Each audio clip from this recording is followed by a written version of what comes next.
Bismillahirrahmanirrahim. Assalamualaikum warahmatullahi wabarakatuh. Salam sejahtera untuk kita semua. Om Swastiastu, Namo Buddhaya, salam kebajikan, Rahayu. Yang saya hormati bakal calon Presiden Republik Indonesia Bapak Anies Baswedan, kebetulan sudah ada di holding room. Yang saya hormati bakal calon Presiden Republik Indonesia Bapak Ganjar Pranowo, nanti akan menyusul. Yang akan saya hormati bakal calon Presiden Republik Indonesia Bapak Prabowo Subianto, dan yang saya hormati pimpinan Transmedia dan Detik Network Pak Ishadi, kemudian Pak Halatif Harnoko, Pak Abdul Aziz, dan Pak Wahyu Danil. Kemudian yang saya hormati pendiri Indef Bapak Didik J. Rahbini, Bapak Didin S. Damanhuri, Bapak Fadil Hasan, dan Bapak Maskur yang hadir pada hari ini. Yang saya hormati pula, yang saya kira yang paling penting dalam ruangan ini adalah Bapak-Bapak sekalian dan Ibu-Ibu sekalian anggota 100 ekonom yang senior, yang junior, maupun yang masih berada pada jenjang karir yang luar biasa. Panelis yang hadir, serta tim sukses masing-masing bakal calon presiden dan wakil presiden, serta yang saya hormati senior dan peneliti Indef, serta seluruh rekan-rekan media yang hadir dalam acara ini. Bapak bakal calon presiden dan Bapak Ibu hadirin yang saya hormati, dunia saat ini tidak dalam kondisi baik-baik saja. Pertumbuhan ekonomi diperkirakan melambat dari 3,5% tahun 2022 menjadi 3% tahun 2023 sebagai akibat krisis Rusia-Ukraine berkepanjangan, inflasi yang tinggi, serta kebijakan moneter yang ketat dipicu kenaikan suku bunga The Fed. Hal ini memicu krisis nilai tukar dengan melemahnya nilai tukar banyak negara terhadap US dollar, bahkan penurunan ekonomi di negara-negara besar juga turut menurunkan permintaan impor negara-negara tersebut. Apalagi saat ini krisis Palestina dan Israel juga turut mempengaruhi ekonomi di kawasan tersebut. Di saat yang sama, dalam 10 tahun terakhir, kenaikan suku muka bumi 1 derajat memberikan dampak yang sangat luar biasa. Bahkan El Nino 6 bulan terakhir turut mempengaruhi kehidupan kita sehari-hari. Tidak hanya persoalan ketahanan pangan kita yang terancam, namun juga lingkungan semakin buruk. Hal ini juga akan menjadi persoalan serius manakala kita berkeinginan melanjutkan transisi energi menuju energi bersih serta mencapai net zero emission pada tahun 2060. Situasi domestik juga perlu kita waspadai. Baru saja 2 hari lalu, BPS merilis laju pertumbuhan ekonomi Indonesia kuartal 3 2023 hanya tumbuh sebesar 4,94%.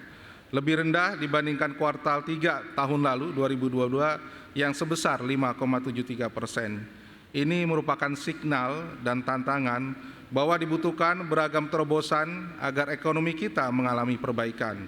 Bukan hanya dari sisi fiskal namun juga sisi moneter agar kualitas pertumbuhan ekonomi semakin membaik. Ditandai penurunan angka kemiskinan, penurunan angka pengangguran, serta pengurangan ketimpangan.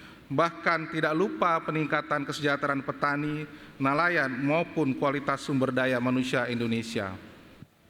Berangkat dari hal tersebut, perlu kerjasama yang kuat dari seluruh stakeholder, baik masyarakat, pemerintah, dunia usaha, media, bahkan kalangan akademisi untuk menjadi upaya normalisasi perekonomian tersebut.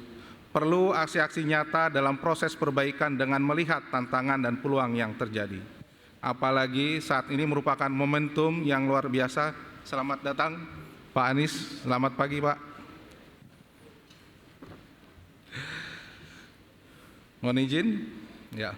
Apalagi saat ini telah dirumuskan visi, misi, dan agenda ekonomi bakal calon presiden dan wakil presiden yang membawa Indonesia menuju level tertinggi pada 32 tahun yang akan datang. Namun hal tersebut akan dimulai pada acara ASEAN 100 Ekonom yang merupakan ruang bagi calon presiden menyampaikan gagasannya untuk 5 tahun yang akan datang. Bapak bakal calon presiden dan Bapak Ibu hadirin yang saya hormati, Kehadiran 100 ekonom yang anggotanya lintas profesi, jabatan, dan keahlian berupaya mencari solusi konkret terhadap peningkatan kualitas perekonomian. Tujuannya tidak lain terjadi akselerasi menuju perekonomian yang hijau, inklusif dan unggul, dan diharapkan dengan membedah visi misi agenda ekonomi calon presiden menjadi urun rembuk 100 ekonom dengan bapak-bapak bakal calon presiden agar beragam visi misi dan agenda tersebut dapat diimplementasikan dengan baik.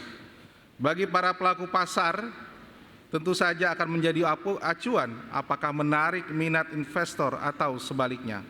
Bagi masyarakat, rasa keberpihakan secara ekonomi dimulai sejauh mana program-program menyentuh lapisan masyarakat terbawah, termasuk tentu menjamin keberlanjutan sosial, ekonomi, dan lingkungan bagi generasi yang akan datang.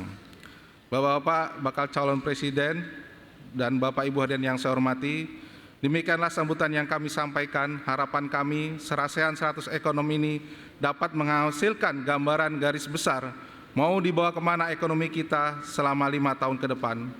Untuk itu kami mohon kesediaan Bapak-bapak bakal calon presiden untuk menyampaikan beragam ide, gagasan, serta visi sekaligus memberikan pandangan bagaimana bangsa ini dapat terus mengejar ketertinggalan dengan negara lain menuju perekonomian yang hijau, inklusif, dan unggul.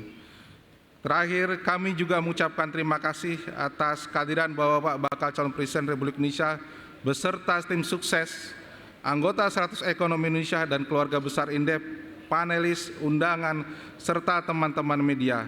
Kami juga mengucapkan terima kasih kepada Transmedia atas kerjasama yang diberikan serta panitia pelaksana atas terselenggaranya kegiatan ini. Tidak lupa kami mengucapkan terima kasih atas dukungan para sponsor yang cukup banyak. Sekali lagi ucapan terima kasih. Wassalamualaikum warahmatullahi wabarakatuh. Om Santi Santi Santi Om Namo Buddhaya. Terima kasih. Waalaikumsalam warahmatullahi wabarakatuh.